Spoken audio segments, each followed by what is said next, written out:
Welcome to episode 66 of the High Volume Hiring Podcast. I'm Stephen Rothberg. I am the founder of College Recruiter Job Search Site, joined today, as almost always, by my co-host, Jeanette Leeds. Jeanette, good to see you again.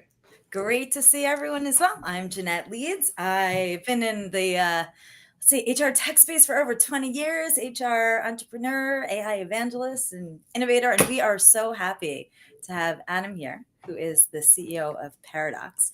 And for those that don't know Paradox, they do conversational AI for recruiting. And they actually work with some of the largest high volume hiring teams in the world. So Adam, welcome. We're thrilled that you're here today. Well, I'm thrilled to be here. Thanks so much. This is going to be a lot of fun. So thanks for having me on. I'm excited to be with you. As you mentioned, I'm the CEO of Paradox, also been in the space about 20 years in all sorts of different seats, from starting my career as a recruiter, filling some requisitions into the tech world, and now CEO of an AI recruiting company, Paradox. Just amazing. Love starting out as a practitioner, which very similar as well. So yeah, I love it. So we were talking about this earlier. Most people in the high volume space hopefully know about conversational AI, but I know we definitely have some listeners that may not have used it or experienced it or understand really what it is. So maybe we just start with a bit of the basics, obviously as it relates to high volume, but what is that? What does that even mean? Yeah, for sure. Conversational AI, you might have referred to it at some point as a chatbot, but now that it's smart, you call it conversational AI. And it is essentially computer doing a chat on behalf of people instead of people doing chat person to person. To be able to gather information or send reminders or answer questions all through AI. But the difference is the interface isn't a form or something on a computer screen. It's a conversation, and it's often delivered through text message or WhatsApp or some other familiar medium. And the AI is smart enough to have a conversation with a person. So just really, it's a change of medium into one of the things we're all familiar with, which is texting or talking, and being able to make that conversational as part of a recruiting process. And we think that's sort of a throwback. I think about the original world of recruiting, which was not with a screen between people, but person to person. It was probably a caveman trying to convince a caveman or a woman to help them build a fire or something. I don't know. But that was a conversation, and we think conversational AI is sort of a throwback advancement. Oh, interesting.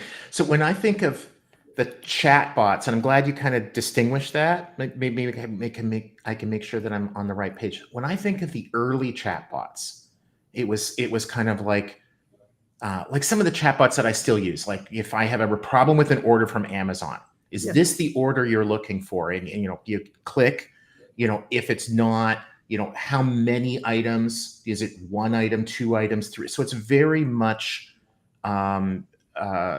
where you have to select predefined answers. If I understand correctly, Adam, what Paradox and some of the other ones that are now using conversational, it's plain English. It's or other languages too, right? Like I can have a conversation. I'm looking for a job as a retail cashier near me. Is that? Yeah, that's right. That's right. And that's actually one of our important early design principles is we really didn't like when some others were in other tools sort of use this flow, sort of bubble flow of things, right? We thought that to be conversational AI, it has to have a text box, and that's it. And you can type whatever you need to type, and it's going to help you. And many others, well, it turns out that's really hard. And many others, when it got hard, said, well, let's just limit the number of things. Let's put some bubbles there, and people can click what bubble they want. And that just started to feel more like a UI, like a user interface inside of a chat box that wasn't really chat. And so that's one of the things we became really religious about, is we've got to be able to handle free text and be good at it. Otherwise, it doesn't feel like a conversation. The other reason we had to be good at it is because so much of it we want to happen over SMS. Through a text message, and you don't have those capabilities on a text message, which is liberating in some ways. It's just a basic interface you can have, but it makes you do the hard thing. And so we had to get really good at having free text conversations, and that's what has helped our AI develop over the years. I love that. I think that's it's such a good explanation, which is why I want to go to the basics, because a lot of people don't have that true understanding of a chatbot versus more of the conversational. So let's move into high volume hiring. Volume is crazy. Most organizations, they need to like cut their time to hire, right? It's such a, like, the longer these candidates are taking in a process, more likely to lose them because they're going to go somewhere else. So like, I know you have some great examples of like where you've seen, this time to hire, time to whatever, just shrink incredibly through conversational AI. So can you share with us, I don't know, maybe like one of your favorite examples where you've seen, or maybe like something where you're like, oh my God, where you like this, it just was, tell us a story, Adam. I think the examples for me that are most relevant just help understand the why of why it can speed up your process. Yeah. I think for me, there's a few elements to it about why it helps so much. But recruiting is really, if you boil it all the way down, really about like three things. It's about some conversations that happen. So sometimes it's getting an extra piece of information, right? So, hey, are you available to work nights? So sending someone a quick message, but checking with 10,000 people if they can work nights. And being able to do that. Yeah. Sort of the second thing it's often about is decisions. And our perspective is that we don't need AI to make decisions right now, that people should make decisions. That is the paradox from which we're named, is that you get to use software so that people can spend more time with people, not software, and that the people should still make the decisions. So that's our perspective. And the third thing it's about is a whole bunch of boring stuff, just BS that like scheduling interviews and sending reminders and rescheduling things, and that can be automated away through a lot of AI. So if you really boil it down, conversational AI is really good at the conversational piece, especially routine conversations at scale, screening candidates. So do you have this experience? Do you have this qualification? Those types of things. Great at scheduling interviews. I scheduled about 20 million interviews last year, to be able all the way from the very simple to the very complex type of interviews. And then it's great at some of the workflow things, and the medium matters a lot there too. So things being able to use text messages and WhatsApp. So not only the open rate is great, but the response time. So scheduling an interview with text messaging, average time to schedule is like less than 5 minutes. Doing it via email tends to be around 3 days. So there's a super obvious way to take, 2 days, 23 hours and 55 minutes out of your process in one 5 shot. minutes versus 3 days. It's like, Yeah, exactly. So there's a quick one in everything though, like be able to message people. Because you asked about favorite stories, so this is one that we talked about a lot, which was McDonald's. Years ago, took their time to hire from 21 days to 3 days, and that's something we're proud of, in conjunction with our partners at McDonald's to do that, and some process re-engineering with that as well. But I just remember asking, like, well, what was happening in those 18 days? Like, what were we doing? Yeah. And the answer is mostly waiting. Right. Yeah. And we see that really consistently about like the actual action versus waiting for next action.